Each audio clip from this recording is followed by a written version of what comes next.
Welcome back to my YouTube channel. तो आज हम लोग जो है कि डिस्कशन करने वाले हैं एक नए टॉपिक पे, और ये हमारा टॉपिक होगा foreign contribution regulation act FCRA। तो यहाँ पे अगर आप देखना चाहें तो ये पॉइंट आपका मेंशन है। सबसे पहले तो आपको इसका फुल फॉर्म ही पता होना चाहिए। ये जो पॉइंट आपको यहाँ पे मेंशन किया गया है इसको क्या बोलते हैं? FCRA। तो FCRA का मतलब क्या हो गया? Foreign contribution regulation act. यानी इसके नाम से ही स्पष्ट है कि कुछ ऐसी चीज़ें होंगी जो आपको कंट्रीब्यूट की जाएगी, और स्पेशली फॉरेन से। तो यहाँ पे इसको हिंदी में अगर देखें तो इसको हम लोग क्या बोल लेते हैं? इसको हम लोग बोलते हैं विदेशी अंशदान विनिमय अधिनियम। और सेंटर फॉर पॉलिसी रिसर्च के लाइसेंस पंजीकरण को रद्द कर दिया गया है। तो ये एक आपका क्या बनता है? चर्चे वाला पॉइंट बनता है कि ये एक ऑर्गेनाइजेशन है जिसको हम लोग क्या बोलते हैं? सेंटर फॉर पॉलिसी रिसर्च के लाइसेंस को रद्द कर दिया। तो आज हम लोग यहाँ पे समझेंगे कि FCRA क्यों बनाया गया, और FCRA को बनाने की ज़रूरत क्यों पड़ी, और इसको इस तरीके से जितने भी हमारे पास लाइसेंस हैं इनको रद्द करने की रिस्पॉन्सिबिलिटी किसके पास होती है। तो ओवरऑल सारी चीज़ें वन बाय वन यहाँ पे हम लोग क्या करने वाले हैं? डिस्कशन करने वाले हैं। तो यहाँ पे एक बात यहाँ पे आपको मेंशन की गई है कि हाल ही में ऑक्सफैम इंडिया और independent and public spirited media foundation IPSMF के साथ ही CPR गैर लाभकारी संगठन। गैर लाभकारी संगठन का मतलब ये होता है कि यहाँ पे आपका जो है कि NGO नॉन गवर्नमेंटल ऑर्गेनाइजेशन, और ये नॉन गवर्नमेंटल ऑर्गेनाइजेशन ही आपका क्या करती हैं? फॉरेन से कंट्रीब्यूशन लेती हैं, और आयकर विभाग द्वारा सर्वेक्षण किया गया। तो ओवरऑल आपका जो है कि ये संस्था चर्चे में रही है। और उसके बाद यहाँ पे क्या किया गया है? सबसे पहले हम थोड़ा सा इसके बारे में जान लेते हैं कि जो आपका विदेशी अंशदान विनिमय अधिनियम है ये क्या है। तो सबसे पहले हम इसको जानने की कोशिश करेंगे कि फॉरेन जो आपका कंट्रीब्यूशन रेगुलेटिंग एक्ट है ये क्या है। तो यहाँ पे आप देख रहे होंगे कि ये आपका क्या है? परिचय दिया हुआ है। यहाँ पे विदेशी सरकार द्वारा भारत के आंतरिक मामले को प्रभावित करने के लिए स्वतंत्र संगठनों की सहायता से किए जाने वाले वित्त पोषण की आकांक्षाओं को ध्यान में रखते हुए FCRA को 1976 में आपातकाल के दौरान अधिनियमित किया गया था। यानी ओवरऑल अब ये कह सकते हैं कि ये आपका फॉरेन कंट्रीब्यूशन जो आपका होता है उस फॉरेन कंट्रीब्यूशन को रेगुलेट करने के लिए 1976 अब ये क्यों लाया गया आपको पता होगा। थोड़ा सा बैकग्राउंड आपको समझ में आ रहा होगा। यहाँ पे एक शब्द इस्तेमाल किया गया है, FCRA को 1976 में आपातकाल के दौरान अधिनियमित किया गया। तो ड्यूरिंग आपका इमरजेंसी जो था उस समय इसको हमने क्या किया था? डेवलप किया था। इसलिए क्योंकि आपको ये पता होगा कि आंतरिक मामले को प्रभावित करने के लिए ये जो आपका इंटरनल मैटर है उस इंटरनल मैटर को प्रभावित करने के लिए स्वतंत्र संगठनों की सहायता से किए जाने वाले वित्त पोषण की आशंकाओं को ध्यान में रखते हुए कि कोई भी ऐसा बंदा है जो आपका विदेश का है और यदि भारत में वो आपका कंट्रीब्यूट कर रहा है, तो अगर भारत में कंट्रीब्यूट कर रहा है तो कहीं तो ऐसा नहीं कि आपका जो जितने भी भारत में आपके ऑर्गेनाइजेशन है वो ऑर्गेनाइजेशन प्रभावित हो रहे हों और उस ऑर्गेनाइजेशन के माध्यम से भारत की इंटरनल सिक्योरिटी को प्रभावित किया जा रहा हो। तो इस चीज़ को ध्यान में रखते हुए इसको जो है कि अधिनियमित किया गया था। इस कानून ने व्यक्तियों और संघ को दिए जाने वाले विदेशी दान को विनियमित करने की मांग की ताकि वे एक संप्रभु लोकतांत्रिक गणराज्य के मूल्य के अनुरूप कार्य कर सकें। ये यहाँ पे जो इम्पोर्टेंट पॉइंट दिया हुआ है इस चीज़ को हमें समझने की ज़रूरत होगी कि यहाँ हमें अपनी सॉवरेनिटी को भी ध्यान रखना है। यानी हम ये कह सकते हैं कि भारत एक क्या है? आपका सोवरेन कंट्री है।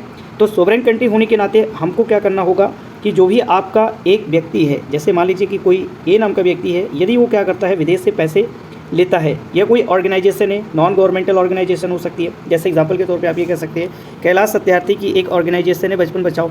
अगर उसको कंट्रीब्यूशन कोई अदर पर्सन यानी आउट ऑफ कंट्री से हो रहा है तो उसका जो यूज़ हो रहा है वो अकॉर्डिंग टू लोकतांत्रिक व्यवस्था हो रहा है या नहीं हो रहा है। यानी आपका जो सोवरेनिटी है, लोकतांत्रिक गणराज्य है, उसके अकॉर्डिंग ये चीज़ें आपका होनी चाहिए। यानी जो उसके मूल्य हैं, जो उसकी वैल्यूज़ हैं, उस वैल्यूज़ को जो है कि हम क्या करें? ध्यान में रखें। इसलिए इस चीज़ को जो है कि रेगुलेट करने की ज़रूरत महसूस की गई। अब उसके बाद अगर आप देखेंगे इसमें थोड़ा बहुत हमने क्या किया है? संशोधन किया है। अब ये क्यों संशोधन किया है? इसके पीछे के कुछ रीज़न रहे हैं। तो यहाँ पे सबसे पहले ये जानने की कोशिश करते हैं कि यहाँ पे आपका विदेशी धन के उपयोग पर कानून को सशक्त करने तथा राष्ट्रीय हित में हानिकारक किसी भी गतिविधियों के लिए उसके उपयोग को प्रबंधित करते हुए वर्ष 2010 में एक संशोधित FCRA अधिनियमित किया गया। यानी ओवरऑल आप ये कह सकते हैं ये आपके एग्ज़ाम के पॉइंट ऑफ व्यू से काफ़ी ज़्यादा मोस्ट इंपॉर्टेंट हो सकता है जो संशोधन का कॉन्सेप्ट है। एक तो आपने यहाँ पे ये सीखा कि ये इमरजेंसी के समय में 1976 में आपका जो है कि इस चीज़ को डेवलप किया गया था, ये आया।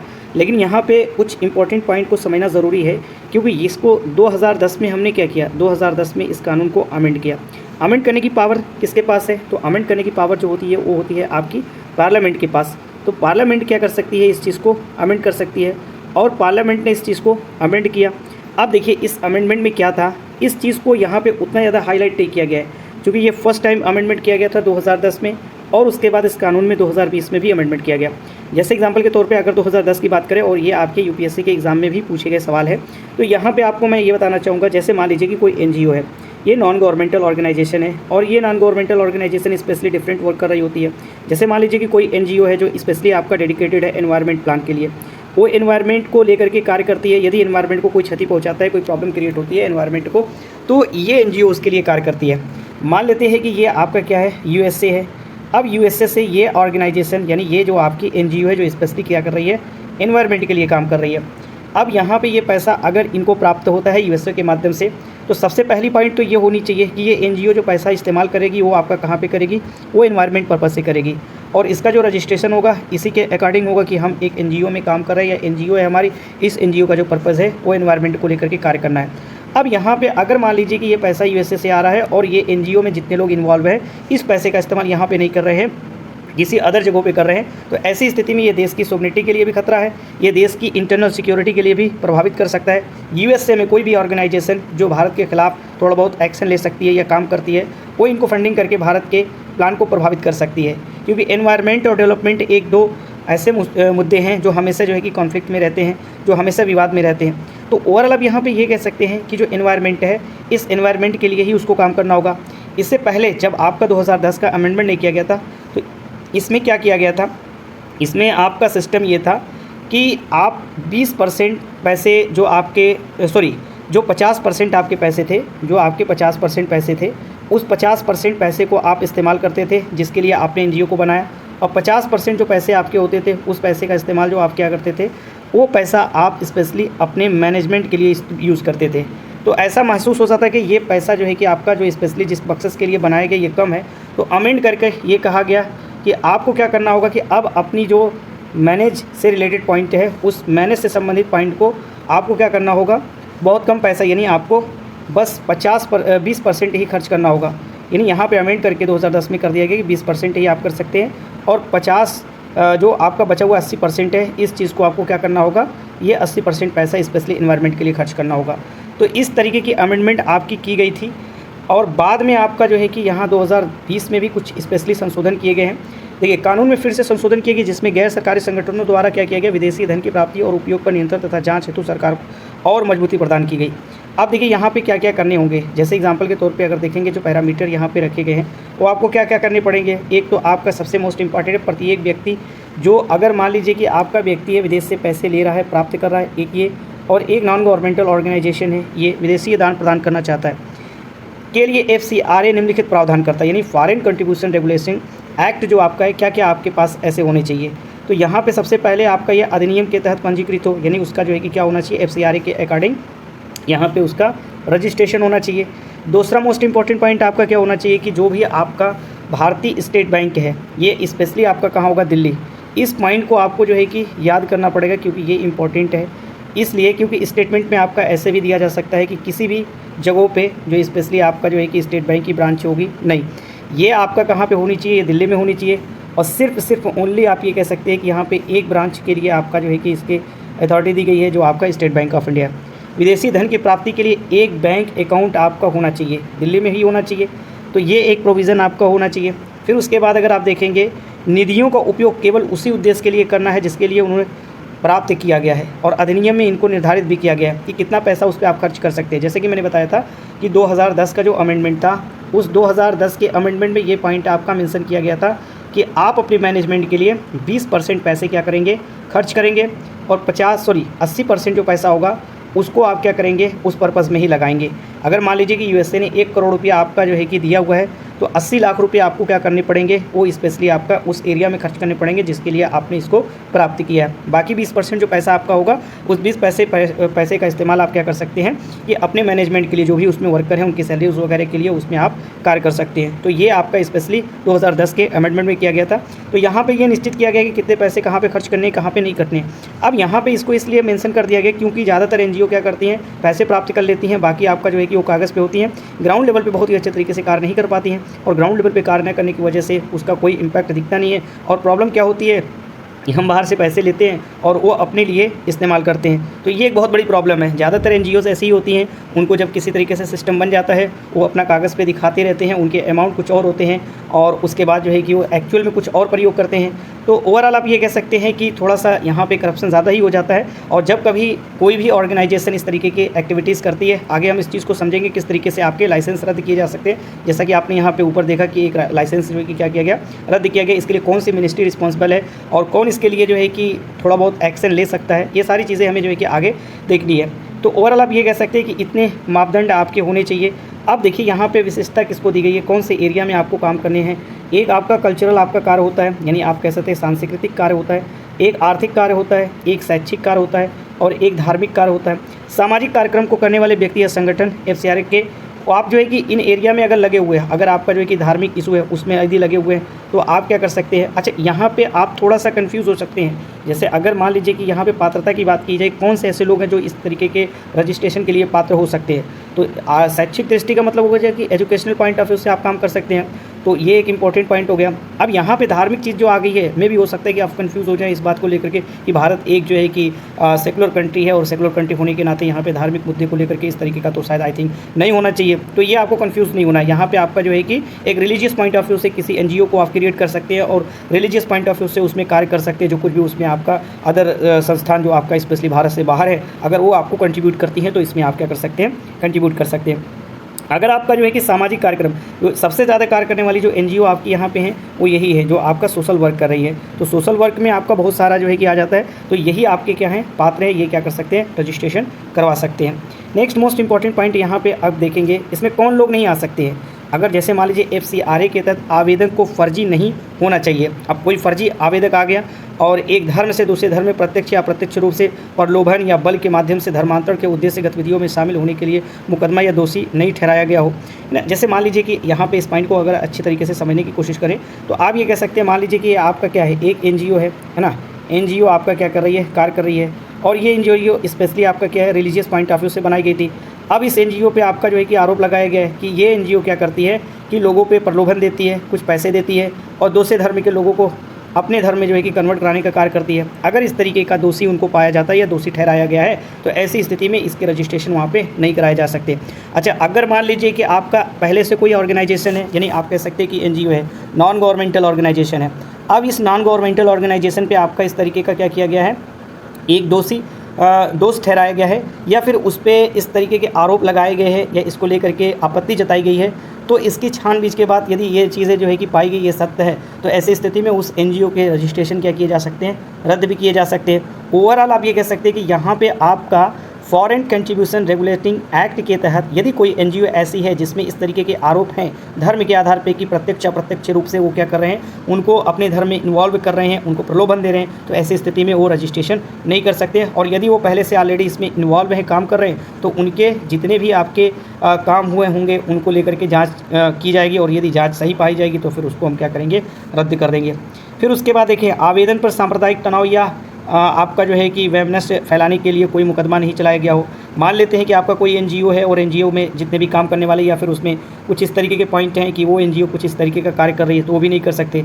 या फिर कोई ऐसा बंदा है जिसके ऊपर आपका क्या है, राजद्रोह का केस लगाया गया हो, तो इस तरीके के लोग क्या कर सकते हैं कि आपका रजिस्ट्रेशन नहीं करवा सकते।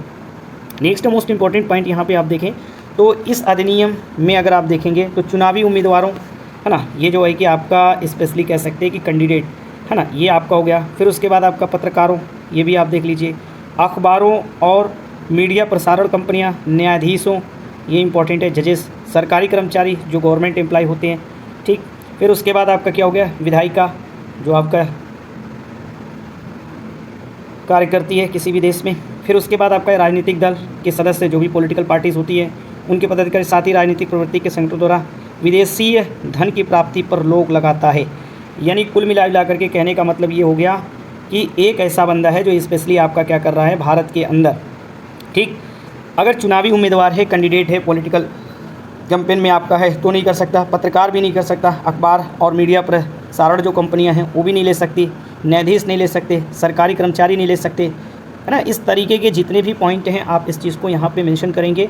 संगठनों द्वारा विदेशी धन की प्राप्ति पर रोक लगाता है, कौन लगाता है? ये FCRA एक्ट लगाता है। तो ये भी थोड़ा सा आपको आइडिया होना चाहिए। स्टेटमेंट में इस तरीके के आपके पॉइंट मेंशन किए जा सकते हैं। अब देखो क्या है, NGO को अपने FCRA पंजीकरण के नवीकरण की तिथि समाप्त होने के 6 महीने के भीतर आवेदन करना आवश्यक है, क्योंकि यह केवल 5 साल के लिए वैध होता है। सो यहाँ पे एक मोस्ट इंपॉर्टेंट पॉइंट आपका स्टेटमेंट में क्या हो सकता है? रजिस्ट्रेशन इसका हर साल में किया जाता है। तो ये स्टेटमेंट आपका क्या हो सकता है? गलत हो सकता है। ये पॉइंट आप जो मेंशन किया गया 5 साल के लिए रजिस्ट्रेशन होता है। अगर आपका ये रजिस्ट्रेशन समाप्त हो गया और 5 साल आपके कंप्लीट हो गए तो विदिन 6 मंथ आपको क्या करना पड़ेगा? फिर से जा करके, यानी NGO को, यदि आपकी कोई NGO है या आप जो है कि इंडिविजुअल वर्क कर रहे हैं, तो आपको क्या करना पड़ेगा? FCRA पंजीकरण करना पड़ेगा, नहीं फॉरेन कंट्रीब्यूशन रेगुलेटिंग एक्ट में आपको ये क्या करना पड़ेगा? रजिस्ट्रेशन करना पड़ेगा। तो ये एक बहुत मोस्ट इंपॉर्टेंट पॉइंट है ना। इसको भी आपको याद करने की ज़रूरत है। स्टेटमेंट में ये भी पॉइंट आपका पूछा जा सकता है। अब देखिए यहाँ पे सरकार किसी भी NGO है ना का FCRA पंजीकरण भी रद्द कर सकती है। अब देखो यही मोस्ट इंपॉर्टेंट पॉइंट है, कैसे रद्द कर सकती है? यदि ये पाया जाता है कि NGO अधिनियम का उल्लंघन कर रहा है, ठीक, NGO क्या कर रहा है? अधिनियम का उल्लंघन कर रहा है। तो ओवरऑल आप ये कह सकते हैं कि भारत के अंदर जो भी इस तरीके के काम होते हैं तो उसके लिए कोई ना कोई प्रोविजन तो किए गए हैं। मान लीजिए कि आपकी NGO है जो स्पेशली आपका एनवायरनमेंट के लिए काम कर रही है, और इसने जो आपके ये हमारे अकाउंट है जिसको बोलते हैं फॉरेन कंट्रीब्यूशन रेगुलेटिंग एक्ट, ये पॉइंट होगा। और उसके बाद यदि हम देखेंगे, इस बात की जांच करेंगे कि उन्होंने इस बात का उल्लंघन किया है या लगातार 2 वर्षों तक समाज के लाभ के लिए अपने चुने हुए क्षेत्र में किसी भी उचित गतिविधियों में शामिल नहीं हुआ, तो या निष्क्रिय रहा, यानी एक्टिव नहीं रहा है, इनएक्टिव रहा है। सो ये भी एक पॉइंट है। जैसे मान लीजिए कि आपकी NGO है जो स्पेशली मैंने आपको क्या बताया एनवायरनमेंट के लिए काम कर रही है। अब 2 साल तक इन्होंने कोई भी ऐसे कार्य किए ही नहीं। अगर इन्होंने 2 साल तक कोई ऐसे कार्य नहीं किए तो फिर आपका इस पर विचार किया जा सकता है और पंजीकरण को क्या किया जा सकता है? रजिस्ट्रेशन को क्या किया जा सकता है? रद्द किया जा सकता है। तो ये इंपॉर्टेंट पॉइंट है आपका। अब देखिए यहाँ पे FCRA 2022 नियम क्या कह रहा है? जुलाई 2022 में यानी मिनिस्ट्री ऑफ होम अफेयर्स ने, यानी यहाँ पे ये जो पॉइंट देख रहे हैं यहाँ पे है आपका मिनिस्ट्री ऑफ होम अफेयर, यही रिस्पॉन्सिबल है इस चीज़ को रेगुलेट करने के लिए। फॉरेन कंट्रीब्यूशन रेगुलेटिंग एक्ट के नियम के बारे में आपने देख लिया, बदलाव किया जिसमें अधिनियम के तहत समाशोधन यानी समाधेय योग्य अपराधों की संख्या जो है कि 7 से बढ़ा करके 12 कर दी गई है। अब देखिए क्या क्या है यहाँ पे, इस चीज़ को हम समझने की कोशिश करें। सरकार को, अगर आप देखेंगे, सरकार को अब विदेश में रह रहे भारतीय रिश्तेदारों से 10 लाख रुपये, पहले 1 लाख रुपये है ना, पहले 1 लाख रुपये का पॉइंट 1 लाख रुपये ये योगदान की सूचना की आवश्यकता नहीं, और बैंक खाते खोलने के लिए अधिसूचित करने की समय सीमा बढ़ा दी गई। तो ओवरऑल अब ये कह सकते हैं कि इस तरीके से थोड़ा बहुत इसमें क्या किया गया है? परिवर्तन किया गया है। अब इसमें पूरे पॉइंट ऑफ व्यू से यदि इस चीज़ को देखेंगे तो इसमें सबसे ज़्यादा मोस्ट इंपॉर्टेंट आपका एक तो करंट के पॉइंट ऑफ व्यू से इस चीज़ को समझेंगे, और प्लस आपको जो है कि FCRA के सारे पॉइंट को अच्छे तरीके से समझने की ज़रूरत है कि according to government of India है ना, कि कौन इसको रेगुलेट करता है और कौन इसका रजिस्ट्रेशन रद्द कर सकता है, किसमें आपका अकाउंट होना चाहिए। इस तरीके के जो स्टेटमेंट आपने देखे वो इंपॉर्टेंट है आपके PT पॉइंट ऑफ व्यू से। तो फिर मिलते हैं नेक्स्ट वीडियो में इसी तरीके के। तब तक के लिए धन्यवाद।